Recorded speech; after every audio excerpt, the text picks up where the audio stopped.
Hello বন্ধুরা, তো দেখো আজকে ফাইনালি বৃষ্টিটা নেমেছে। জানি না কীরকম হবে, কতটা কি হবে, তো তোমাদের সাথে একটু শেয়ার করছি বৃষ্টিটা। আমি তো মানে ভীষণ আনন্দিত আর কি বৃষ্টি দেখে, কিন্তু কোনো কিছু বুঝতে পারছি না হঠাৎ করে বৃষ্টিটা নামলো, কতক্ষণ হবে বৃষ্টি বা আদৌ বর্ষা ঢুকেছে কিনা সেটাও বুঝতে পারছি না। আকাশের অবস্থা যা দেখছি, দেখো তোমাদের সাথে একটু শেয়ার করলাম।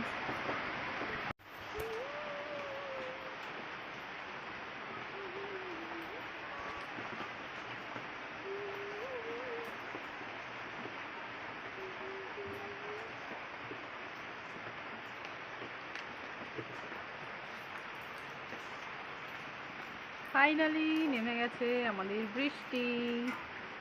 তো এনজয় করার মতন অবস্থা যদিও না, কারণ হচ্ছে এই বৃষ্টির কিছু ভরসা পাচ্ছি না। 5-10 মিনিট হয়ে যদি থেমে যায় তাহলে তো হয়ে গেল। আকাশে মেঘ কিন্তু বেশ। দেখো বৃষ্টিতে আর বেশি বাইরে আমি যেতে পারছি না, পুরো ভিজে যাবো।